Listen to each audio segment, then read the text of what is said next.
Aladdin and the Wonderful Lamp by Andrew Lang. There once lived a poor tailor who had a son called Aladdin, a careless, idle boy who would do nothing but play ball all day long in the streets with little idle boys like himself. This so grieved the father that he died, yet, in spite of his mother's tears and prayers, Aladdin did not mend his ways. One day, when he was playing in the streets, as usual a stranger asked him his age, and if he was not the son of Mustafa the tailor. "I am, sir," replied Aladdin, "but he died a long while ago." On this, the stranger, who was a famous African magician, fell on his neck and kissed him, saying, "I am your uncle, and knew you from your likeness to my brother. Go to your mother and tell her I am coming." Aladdin ran home and told his mother of his newly found uncle. "Indeed, child," she said, "your father had a brother, but I always thought he was dead." However, she prepared supper and bade Aladdin seek his uncle, who came laden with wine and fruit. He presently fell down and kissed the place where Mustafa used to sit, bidding Aladdin's mother not to be surprised at not having seen him before, as he had been 40 years out of the country. He then turned to Aladdin and asked him his trade, at which the boy hung his head, while his mother burst into tears. On learning that Aladdin was idle and would learn no trade, he offered to take a shop for him and stock it with merchandise. Next day, he bought Aladdin a fine suit of clothes and took him all over the city, showing him the sights, and brought him home at nightfall to his mother, who was overjoyed to see her son so fine. The next day the magician led Aladdin into some beautiful gardens a long way outside the city gates. They sat down by a fountain, and the magician pulled a cake from his girdle, which he divided between them. They then journeyed onward, till they almost reached the mountains. Aladdin was so tired that he begged to go back, but the magician beguiled him with pleasant stories and led him on in spite of himself. At last, they came to two mountains divided by a narrow valley. "We will go no farther," said the false uncle. "I will show you something wonderful. Only do you gather up sticks, while I kindle a fire." When it was lit, the magician threw on it a powder he had about him, at the same time saying some magical words. The earth trembled a little and opened in front of them, disclosing a square flat stone with a brass ring in the middle. To raise it, Aladdin tried to run away, but the magician caught him and gave him a blow that knocked him down. "What have I done, uncle?" he said piteously, whereupon the magician said more kindly, "Fear nothing, but obey me. Beneath this stone lies a treasure which is to be yours, and no one else may touch it, so you must do exactly as I tell you." At the word treasure, Aladdin forgot his fears and grasped the ring, as he was told, saying the names of his father and grandfather. The stone came up quite easily, and some steps appeared. "Go down," said the magician. "At the foot of those steps you will find an open door leading into 3 large halls. Tuck up your gown and go through them without touching anything, or you will die instantly. These halls lead into a garden of fine fruit trees. Walk on until you come to a niche in a terrace where stands a lighted lamp. Pour out the oil it contains and bring it to me." He drew a ring from his finger and gave it to Aladdin, bidding him prosper.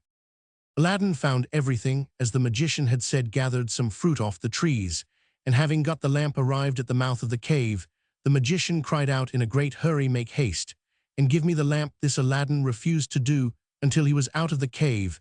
The magician flew into a terrible passion, and throwing some more powder on to the fire, he said something, and the stone rolled back into its place. The magician left Persia forever, which plainly showed that he was no uncle of Aladdin's, but a cunning magician who had read in his magic books of a wonderful lamp, which would make him the most powerful man in the world. Though he alone knew where to find it, he could only receive it from the hand of another. He had picked out the foolish Aladdin for this purpose, intending to get the lamp and kill him afterward. For 2 days Aladdin remained in the dark, crying and lamenting. At last he clasped his hands in prayer, and in so doing rubbed the ring which the magician had forgotten to take from him. Immediately an enormous and frightful genie rose out of the earth, saying, "What wouldst thou with me? I am the slave of the ring, and will obey thee in all things." Aladdin fearlessly replied, "Deliver me from this place." Whereupon the earth opened, and he found himself outside. As soon as his eyes could bear the light, he went home, but fainted on the threshold. When he came to himself, he told his mother what had passed, and showed her the lamp and the fruits he had gathered in the garden, which were in reality precious stones. He then asked for some food. "Alas, child," she said, "I have nothing in the house, but I have spun a little cotton, and will go and sell it." Aladdin bade her keep her cotton, for he would sell the lamp instead. As it was very dirty, she began to rub it, that it might fetch a higher price. Instantly a hideous genie appeared, and asked what she would if she fainted away. But Aladdin, snatching the lamp, said boldly, "Fetch me something to eat." The genie returned with a silver bowl, 12 silver plates, containing rich meats, 2 silver cups, and 2 bottles of wine. Aladdin's mother, when she came to herself, said, "Whence comes this splendid feast? Ask not, but eat," replied Aladdin. So they sat at breakfast till it was dinner time, and Aladdin told his mother about the lamp. She begged him to sell it, and have nothing to do with devils. "No," said Aladdin, "since chance hath made us aware of its virtues, we will use it, and the ring likewise, which I shall always wear on my finger." When they had eaten all the genie had brought, Aladdin sold one of the silver plates, and so on until none were left. He then had recourse to the genie, who gave him another set of plates, and thus they lived for many years. One day Aladdin heard an order from the Sultan proclaimed that everyone was to stay at home and close his shutters, while the princess his daughter went to and from the bath. Aladdin was seized by a desire to see her face, which was very difficult, as she always went veiled. He hid himself behind the door of the bath, and peeped through a chink. The princess lifted her veil as she went in, and looked so beautiful that Aladdin fell in love with her at first sight. He went home so changed that his mother was frightened. He told her he loved the princess so deeply that he could not live without her, and meant to ask her in marriage of her father. His mother, on hearing this, burst out laughing, but Aladdin at last prevailed upon her to go before the Sultan and carry his request. She fetched a napkin and laid in it the magic fruits from the enchanted garden, which sparkled and shone like the most beautiful jewels. She took these with her to please the Sultan, and set out trusting in the lamp. The Grand Vizier and the Lords of Council had just gone in as she entered the hall and placed herself in front of the Sultan. He, however, took no notice of her. She went every day for a week and stood in the same place. When the council broke up on the 6th day, the Sultan said to his vizier, "I see a certain woman in the audience chamber every day, carrying something in a napkin. Call her next time, that I may find out what she wants." Next day, at a sign from the vizier, she went up to the foot of the throne and remained kneeling till the Sultan said to her, "Rise, good woman, and tell me what you want." She hesitated, so the Sultan sent away all but the vizier, and bade her speak frankly, promising to forgive her beforehand for anything she might say. She then told him of her son's violent love for the princess. "I prayed him to forget her," she said, "but in vain. He threatened to do some desperate deed if I refused to go and ask your majesty for the hand of the princess. Now, I pray you to forgive not me alone, but my son Aladdin." The Sultan asked her kindly what she had in the napkin, whereupon she unfolded the jewels and presented them. He was thunderstruck, and turning to the vizier, said, "What sayest thou? Ought I not to bestow the princess on one who values her at such a price?" The vizier, who wanted her for his own son, begged the Sultan to withhold her for 3 months, in the course of which he hoped his son would contrive to make him a richer present. The Sultan granted this, and told Aladdin's mother that though he consented to the marriage, she must not appear before him again for 3 months. Aladdin waited patiently for nearly 3 months, but after 2 had elapsed, his mother, going into the city to buy oil, found everyone rejoicing, and asked what was going on. "Do you not know," was the answer, "that the son of the Grand Vizier is to marry the Sultan's daughter tonight?" Breathless, she ran and told Aladdin, who was overwhelmed at first, but presently bethought him of the lamp. He rubbed it, and the genie appeared, saying, "What is thy will?" Aladdin replied, "The Sultan, as thou knowest, has broken his promise to me, and the vizier's son is to have the princess. My command is that tonight you bring hither the bride and bridegroom." "Master, I obey," said the genie. Aladdin then went to his chamber, where sure enough at midnight the genie transported the bed containing the vizier's son and the princess. "Take this new married man," he said, "and put him outside in the cold, and return at daybreak." Whereupon the genie took the vizier's son out of bed, leaving Aladdin with the princess. "Fear nothing," Aladdin said to her, "you are my wife, promised to me by your unjust father, and no harm shall come to you." The princess was too frightened to speak, and passed the most miserable night of her life, while Aladdin lay down beside her and slept soundly. At the appointed hour, the genie fetched in the shivering bridegroom, laid him in his place, and transported the bed back to the palace. Presently the Sultan came to wish his daughter good morning. The unhappy vizier's son jumped up and hid himself, while the princess would not say a word, and was very sorrowful. The Sultan sent her mother to her, who said, "How comes it, child, that you will not speak to your father? What has happened?" The princess sighed deeply, and at last told her mother how during the night the bed had been carried into some strange house, and what had passed there. Her mother did not believe her in the least, but bade her rise and consider it an idle dream. The following night exactly the same thing happened, and next morning, on the princess' refusal to speak, the Sultan threatened to cut off her head. She then confessed all, bidding him to ask the vizier's son. If it were not so, the Sultan told the vizier to ask his son, who owned the truth, adding that dearly as he loved the princess, he had rather die than go through another such fearful night, and wished to be separated from her. His wish was granted, and there was an end to feasting and rejoicing. When the 3 months were over, Aladdin sent his mother to remind the Sultan of his promise. She stood in the same place as before, and the Sultan, who had forgotten Aladdin, at once remembered him and sent for her. On seeing her poverty, the Sultan felt less inclined than ever to keep his word, and asked his vizier's advice, who counseled him to set so high a value on the princess that no man living could come up to it. The Sultan then turned to Aladdin's mother, saying, "Good woman, Sultan must remember his promises, and I will remember mine. But your son must first send me 40 basins of gold brimful of jewels, carried by 40 black slaves, led by as many white ones splendidly dressed. Tell him that I await his answer." The mother of Aladdin bowed low and went home, thinking all was lost. She gave Aladdin the message, adding, "He may wait long enough for your answer." "Not so long, mother, as you think," her son replied. "I would do a great deal more than that for the princess." He summoned the genie, and in a few moments the 80 slaves arrived and filled up the small house and garden. Aladdin made them set out to the palace 2 and 2, followed by his mother. They were so richly dressed, with such splendid jewels in their girdles, that everyone crowded to see them, and the basins of gold they carried on their heads. They entered the palace, and after kneeling before the Sultan, stood in a half-circle round the throne with their arms crossed, while Aladdin's mother presented them to the Sultan. He hesitated no longer, but said, "Good woman, return, and tell your son that I wait for him with open arms." She lost no time in telling Aladdin, bidding him make haste. But Aladdin first called the genie. "I want a scented bath," he said, "a richly embroidered habit, a horse surpassing the Sultan's, and 20 slaves to attend me, besides this 6 slaves, beautifully dressed, to wait on my mother, and lastly 10,000 pieces of gold in 10 purses." No sooner said than done. Aladdin mounted his horse and passed through the streets, the slaves strewing gold. As they went, those who had played with him in his childhood knew him not. He had grown so handsome. When the Sultan saw him, he came down from his throne, embraced him, and led him into a hall where a feast was spread, intending to marry him to the princess that very day.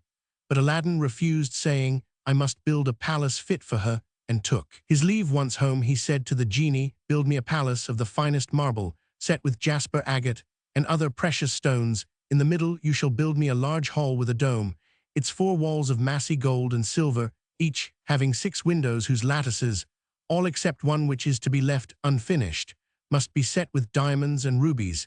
There must be stables and horses and grooms and slaves. Go and see about it."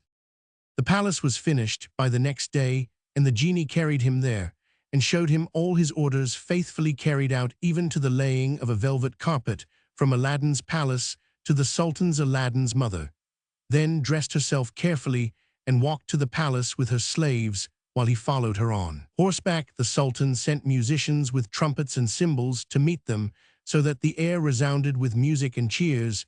She was taken to the princess, who saluted her and treated her with great honor. At night, the princess said good be to her father and set out on the carpet for Aladdin's palace, with his mother at her side and followed by the 100 slaves. She was charmed at the sight of Aladdin, who ran to receive her princess. He said, "Blame your beauty for my boldness. If I have displeased you." She told him that, having seen him, she willingly obeyed her father in this matter. After the wedding had taken place, Aladdin led her into the hall where a feast was spread, and she supped with him, after which they danced till midnight. Next day Aladdin invited the Sultan to see the palace. On entering the hall, with the 24 windows, with their rubies, diamonds, and emeralds, he cried, "It is a world's wonder. There is only one thing that surprises me. Was it by accident that one window was left unfinished?" "No, sir, by design," returned Aladdin. I wished your majesty to have the glory of finishing this palace. The Sultan was pleased, and sent for the best jewelers in the city. He showed them the unfinished window, and bade them fit it up like the others. So replied their spokesman, we cannot find jewels enough. The Sultan had his own fetched, which they soon used, but to no purpose, for in a month's time the work was not half done. Aladdin, knowing that their task was vain, bade them undo their work, and carry the jewels back, and the genie finished the window at his command. The Sultan was surprised to receive his jewels again, and visited Aladdin, who showed him the window finished. The Sultan embraced him, the envious vizier meanwhile hinting that it was the work of enchantment. Aladdin had won the hearts of the people by his gentle bearing. He was made captain of the Sultan's armies and won several battles for him, but remained modest and courteous as before, and lived thus in peace and content for several years. But far away in Africa, the magician remembered Aladdin, and by his magic arts discovered that Aladdin, instead of perishing miserably in the cave, had escaped, and had married a princess with whom he was living in great honor and wealth. He knew that the poor tailor's son could only have accomplished this by means of the lamp, and traveled night and day, until he reached the capital of China, bent on Aladdin's ruin. As he passed through the town, he heard people talking everywhere about a marvelous palace. Forgive my ignorance, he asked, what is this palace you speak of? Have you not heard of Prince Aladdin's palace? Was the reply, the greatest wonder of the world. I will direct you, if you have a mind to see it. The magician thanked him who spoke, and having seen the palace knew that it had been raised by the genie of the lamp, and became half mad with rage. He determined to get hold of the lamp, and again plunge Aladdin into the deepest poverty. Unluckily, Aladdin had gone a-hunting for 8 days, which gave the magician plenty of time. He bought a dozen copper lamps, put them into a basket, and went to the palace, crying new lamps for old, followed by a jeering crowd. The princess, sitting in the hall of 24 windows, sent a slave to find out what the noise was about, who came back laughing, so that the princess scolded her. Madam, replied the slave, who can help laughing to see an old fool offering to exchange fine new lamps for old ones? Another slave, hearing this, said, there is an old one on the cornice there which he can have now. This was the magic lamp which Aladdin had left there, as he could not take it out hunting with him.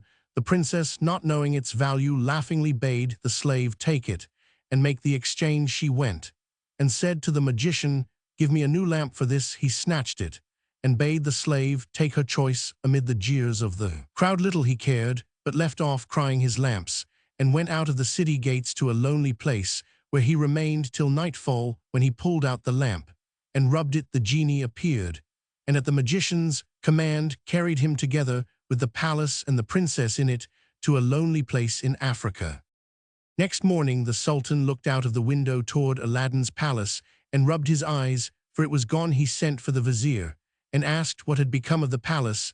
The vizier looked out too, and was lost in astonishment. He again put it down to enchantment, and this time the Sultan believed him, and sent 30 men on horseback to fetch Aladdin in chains. They met him riding home, bound him, and forced him to go with them on foot. The people, however, who loved him, followed armed to see that he came to no harm. He was carried before the Sultan, who ordered the executioner to cut off his head.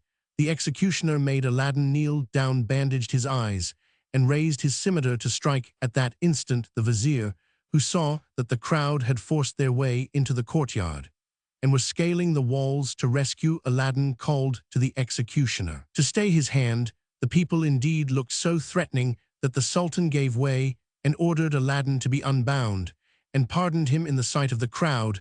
Aladdin now begged to know what he had done. False wretch, said the Sultan, come thither, and showed him from the window the place where his palace had stood. Aladdin was so amazed that he could not say a word. Where is my palace and my daughter? Demanded the Sultan. For the first I am not so deeply concerned, but my daughter I must have, and you must find her, or lose your head. Aladdin begged for 40 days in which to find her, promising, if he failed, to return and suffer death at the Sultan's pleasure.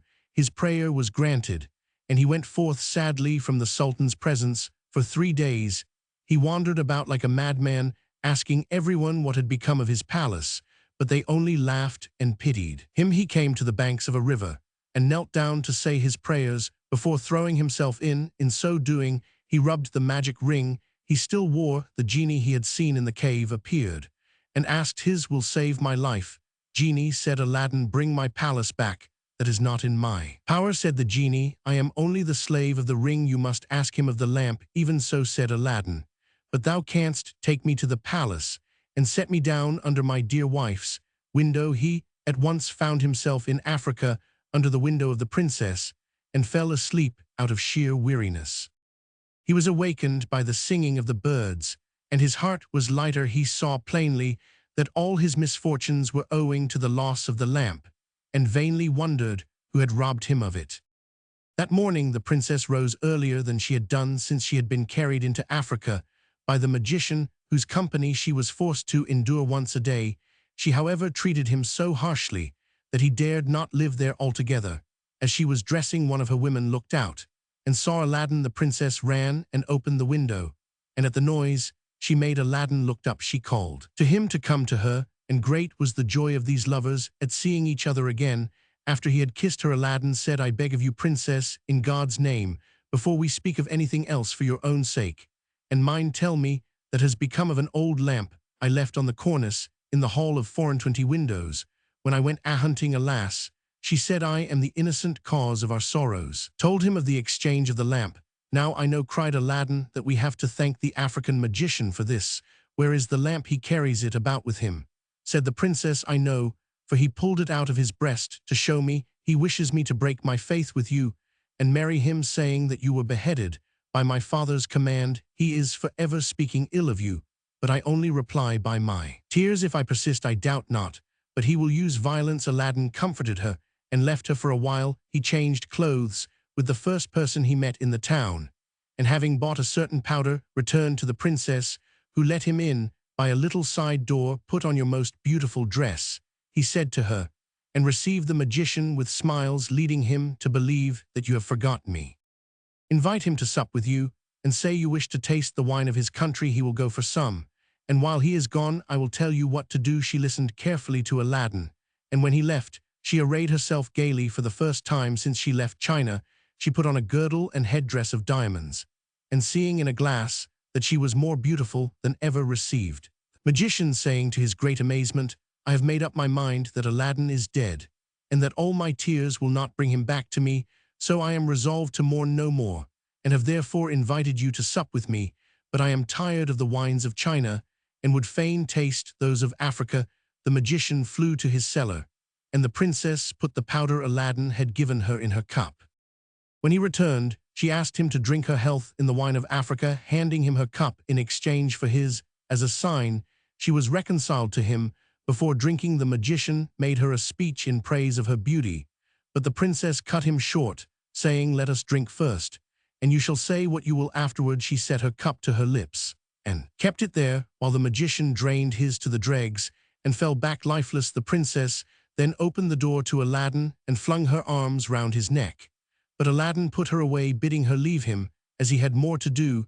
He then went to the dead magician, took the lamp out of his vest, and bade the genie carry the palace, and all in it, back to China.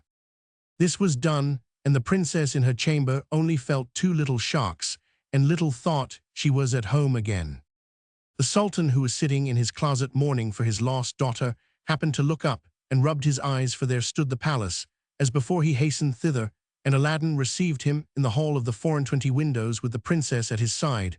Aladdin told him what had happened, and showed him the dead body of the magician, that he might believe a 10 days' feast was proclaimed, and it seemed as if Aladdin might now live the rest of his life in peace, but it was not to be.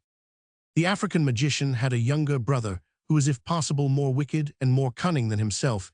He traveled to China to avenge his brother's death, and went to visit a pious woman called Fatima, thinking she might be of use to him. He entered her cell and clapped a dagger to her breast, telling her to rise and do his bidding on pain of death. He changed clothes with her, colored his face like hers, put on her veil, and murdered her that she might tell no tales. Then he went toward the palace of Aladdin, and all the people, thinking he was the holy woman, gathered round him, kissing his hands and begging his blessing. When he got to the palace, there was such a noise going on round him that the princess bade her slave look out of the window and ask what was the matter. The slave said it was the holy woman curing people by her touch of their ailments, whereupon the princess, who had long desired to see Fatima, sent for her. On coming to the princess, the magician offered up a prayer for her health and prosperity. When he had done, the princess made him sit by her and begged him to stay with her always. The false Fatima, who wished for nothing better, consented, but kept his veil down for fear of discovery. The princess showed him the hall and asked him what he thought of it. "It is truly beautiful," said the false Fatima. "In my mind it wants but one thing." "And what is that?" said the princess. "If only a roc's egg," replied he, "were hung up from the middle of this dome, it would be the wonder of the world." After this, the princess could think of nothing but the roc's egg, and when Aladdin returned from hunting, he found her in a very ill humor. He begged to know what was amiss, and she told him that all her pleasure in the hall was spoiled for the want of a roc's egg hanging from the dome. "If that is all," replied Aladdin, "you shall soon be happy." He left her and rubbed the lamp, and when the genie appeared, commanded him to bring a roc's egg. The genie gave such a loud and terrible shriek that the hall shook. "Wretch," he cried, "is it not enough that I have done everything for you, but you must command me to bring my master and hang him up in the midst of this dome? You and your wife and your palace deserve to be burnt to ashes, but that this request does not come from you, but from the brother of the African magician whom you destroyed. He is now in your palace, disguised as the holy woman whom he murdered. It was who put that wish into your wife's head. Take care of yourself, for he means to kill you." So saying, the genie disappeared. Aladdin went back to the princess, saying his head ached, and requesting that the holy Fatima should be fetched to lay her hands on it. But when the magician came near, Aladdin, seizing his dagger, pierced him to the heart. "What have you done?" cried the princess. "You have killed the holy woman." "Not so," replied Aladdin, "but a wicked magician," and told her of how she had been deceived. After this, Aladdin and his wife lived in peace. He succeeded the Sultan when he died and reigned for many years, leaving behind him a long line of kings. 1.